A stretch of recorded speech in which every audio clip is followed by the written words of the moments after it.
The morning I found Karen's $80,000 Mercedes blocking my disabled veteran father's medical transport, again, I knew that pristine white SUV was about to disappear forever. And the best part? She'd practically begged me to take it. Picture this. It's 6 a.m. My dad's wheelchair-accessible van is honking. He's about to miss dialysis. And there's Karen sipping her skinny latte in her kitchen window, actually smiling at our predicament. That smile cost her everything, her car, her house, her freedom.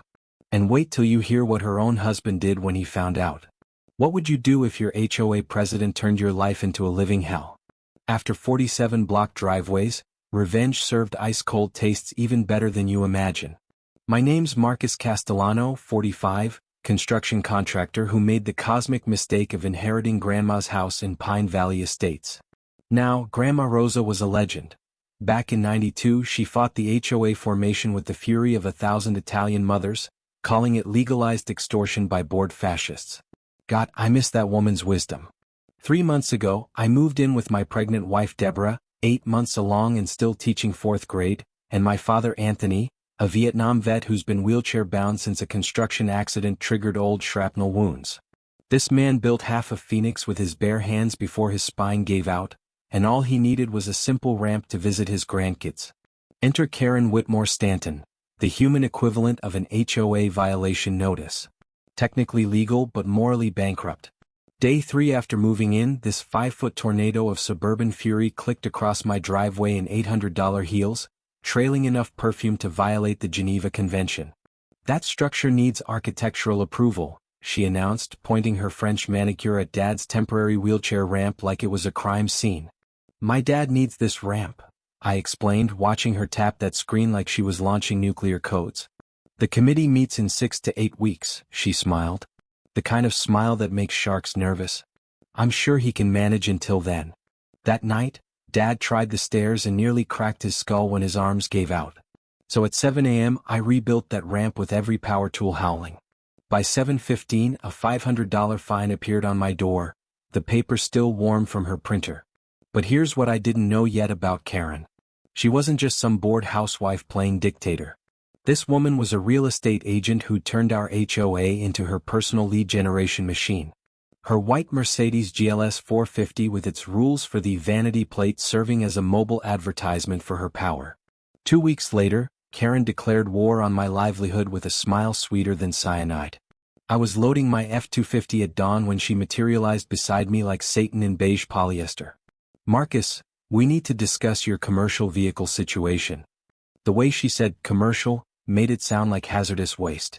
According to an emergency HOA meeting held while I was pouring concrete across town.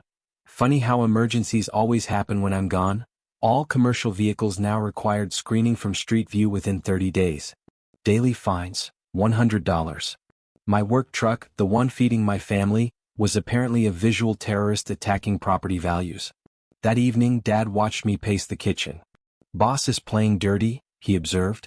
Question is, why is she targeting you specifically?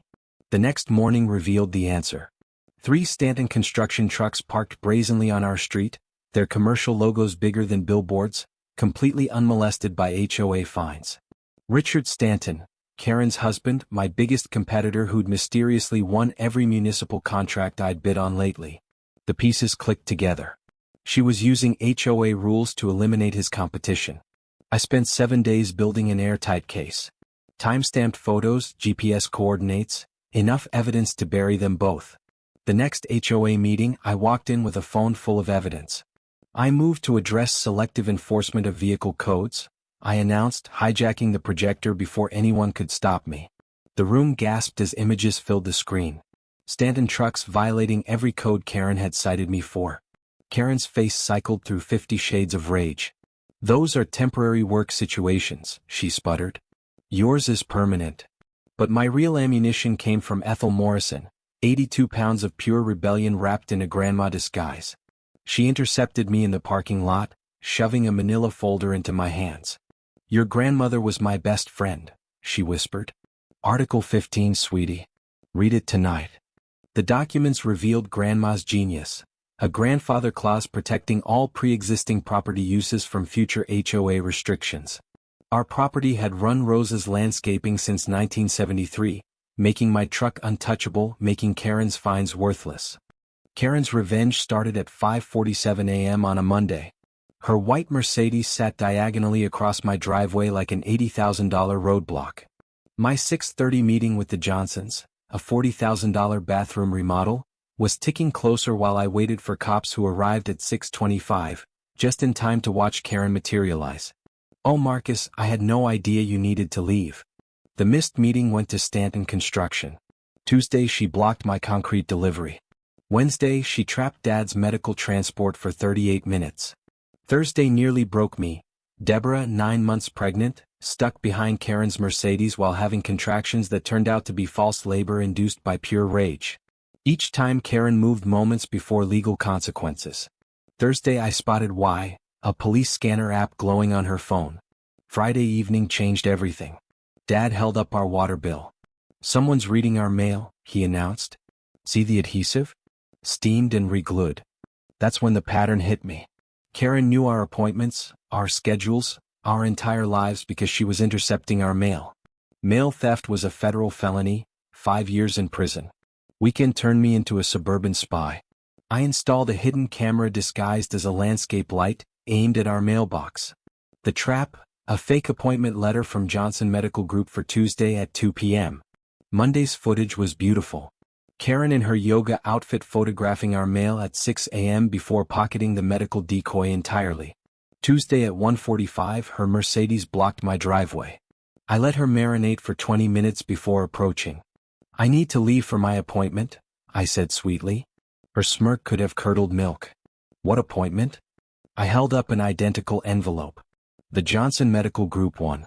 Same as the one that vanished from my mailbox yesterday. The one currently sitting on your passenger seat." While she scrambled for excuses, I bent to attach my GPS tracker to her bumper. "Drive safe, Karen. Expired tags are expensive, aren't they?" Her registration sticker was 6 months out of date. The breakthrough came at 2 a.m. while digging through HOA documents. Buried in subsection 47C of our insurance policies, I found the golden bullet. According to the HOA's own automotive coverage policy, any vehicle on HOA common property could be towed if it met 3 criteria: blocking emergency access, unregistered or uninsured, or posing a safety hazard. The kicker? Karen's driveway wasn't actually her property. A surveyor's error in 2003 had placed her driveway 6 feet into HOA common area. Karen had been illegally parking on community property for 15 years while fining others for infractions that didn't even exist. I called Rodrigo at dawn, my best friend who now owned the most successful towing company in the county. The white Mercedes? The one whose owner called my trucks visual pollution? Oh, this is destiny, brother. The beauty was in the simplicity. State law said vehicles with suspended registration on public property could be immediately impounded. Karen's suspended license, expired registration, and illegal parking made her Mercedes a towing company's dream. But it went deeper. That survey error meant every single fine she'd issued while parked illegally was potentially invalid. Every board meeting she'd conducted from her position of hypocrisy was grounds for lawsuit. Dad listened to my explanation over morning coffee. It's like she built a minefield, then forgot her own map. Deborah added the crucial insight. The gala. She'll park there for sure, probably in a fire lane for her grand entrance. Maximum witnesses, maximum humiliation.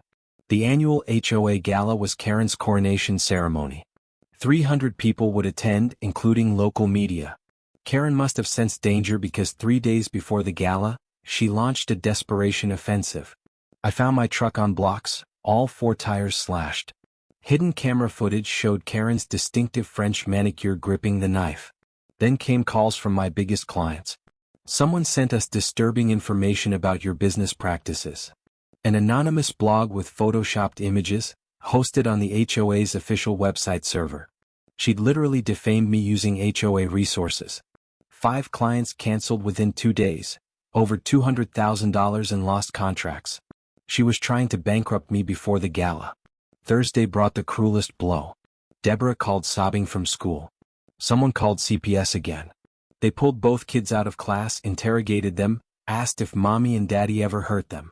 My 8-year-old son crying, asking why the lady wanted to know if daddy hit mommy. That's when something snapped in me, but it was a cold snap, the kind that creates diamonds from coal. The CPS investigator who'd given me his card confirmed the pattern. Same false reporter right before a major HOA event. This is witness intimidation using state resources. Friday morning, Karen tried to pass emergency bylaws, banning recording devices at HOA events, prohibiting members from hiring tow services without board approval. She was literally trying to legislate away our entire plan. The board voted down all 3 measures 4-1. But the real breakthrough came from an unexpected source. Richard Stanton, Karen's husband, standing at my door looking like a man who discovered his wife was a serial killer. "I'm done covering for her," he said, handing me a thumb drive. "She's destroyed our finances, our reputation, our marriage. That drive has everything." The thumb drive was a prosecutor's treasure chest. HOA funds she'd stolen, fake receipts, recordings of her planning false CPS reports. Most damning, a spreadsheet tracking which neighbors to target based on race, religion, and military status. She documented her own hate crimes. Saturday night, the Pine Valley Estates annual gala kicked off at 7 p.m. 3 news crews mingled with 300 residents covering what they thought was a fluff piece about community togetherness. At 7:43, Karen's white Mercedes appeared. She chose the fire lane directly in front of the main entrance. Maximum visibility, maximum illegality. She emerged wearing a $5,000 sequin dress, sweeping past the no parking sign like it was a red carpet marker. Behind her, the Mercedes sat illegally parked, expired registration visible. Inside, she worked the room with realtor precision, completely oblivious to the revolution brewing outside. At 8:15, Dr. Patel took the microphone. "I present 8 years of systematic embezzlement documenting $247,000 in stolen HOA funds." The screen showed receipts. Karen's Vegas trips charged as board retreats. Her Mercedes payments as community vehicle maintenance. The crowd erupted as each slide revealed deeper corruption. Karen's face went from smug to shocked to furious. "This is illegal. You can't access those records." Our lawyer stood smoothly. "Actually, we can. Page 73 of the bylaws you wrote." That's when Rodrigo's flatbed tow truck appeared like a chariot of justice. The crowd rushed to windows, phones raised. Karen burst through the doors. "That's my car. You can't do this." The operator calmly attached the wheel lift. "Ma'am, this vehicle is illegally parked in a fire lane with expired registration. Per HOA bylaws and state statute, we are authorized to impound." Karen grabbed his arm. "Assault on camera." She kicked the tow truck. "Property damage on camera." She screamed obscenities that would end any real estate career. "I know people. You spics don't know who you're messing with." The racial slur hung in the air. 300 people heard it. 3 news crews recorded it. But the universe saved the best for last. A white sedan with official plates pulled up. A sheriff's deputy and a postal inspector emerged. "Karen Whitmore-Stanton, we have a warrant for your arrest on charges of mail theft, wire fraud, and making false reports to Child Protective Services." Karen tried to run, making it exactly 4 steps before face-planting into the decorative bushes. "You have the right to remain silent," the deputy began as every phone streamed the Miranda rights to Facebook Live. "Marcus," she screamed. "You did this." I stepped forward. "No, Karen. You did this. We just made sure everyone saw it." As the deputy guided her into the patrol car, Richard emerged with a process server. "Karen, you're being served with divorce papers. And I'm keeping the house. Check the prenup clause about criminal convictions." The Mercedes disappeared on the flatbed just as Karen vanished into the patrol car. Within an hour, #PineKaren was trending nationally, reaching 2 million views before midnight. The emergency HOA election happened right there. Ethel Morrison won by acclamation, and her first act was reversing all fines issued in the past 8 years. Just like that, $400,000 in predatory fines evaporated. The federal prosecutor charged Karen with 47 counts. The plea deal: 2 years federal prison, 3 years probation, $300,000 in restitution. She was permanently banned from serving on any HOA board. Under Ethel's leadership, we instituted radical transparency. The Korean family planted a cultural garden where Karen used to park illegally. Dad started a veteran support group. My business exploded. Turns out being the guy who took down a corrupt HOA president was better marketing than any billboard. Our story inspired 3 other neighborhoods to investigate their HOAs. A state legislator drafted Karen's law requiring HOA financial transparency and limiting presidential power. We established the Rosa Castellano Memorial Scholarship using recovered HOA funds. Karen's stolen money now funded lawyers who'd prevent future Karens. A year later, Pine Valley threw its first annual Freedom from Tyranny Festival. The smell of barbecue replaced the stench of fear. Children played where Karen's Mercedes once blocked driveways. As sunset painted the sky, I stood with Deborah and our kids watching our neighbors celebrate freedom from fear. Dad rolled up, both wearing matching HOA survivor t-shirts. "Your grandmother would have loved this," he said. "Rosa always said the best revenge against bullies is a life well lived in spite of them." We'd won more than a battle against a corrupt HOA president. We'd built a community that looked out for each other, that celebrated differences instead of fighting them. Here's the truth: your home is your castle, but knowledge is your sword and shield. Every bylaw Karen wrote to oppress us became the weapon we used to defeat her. Every document she falsified became evidence. Every neighbor she terrorized became a witness. And that's how you make a Karen's car and career disappear for good.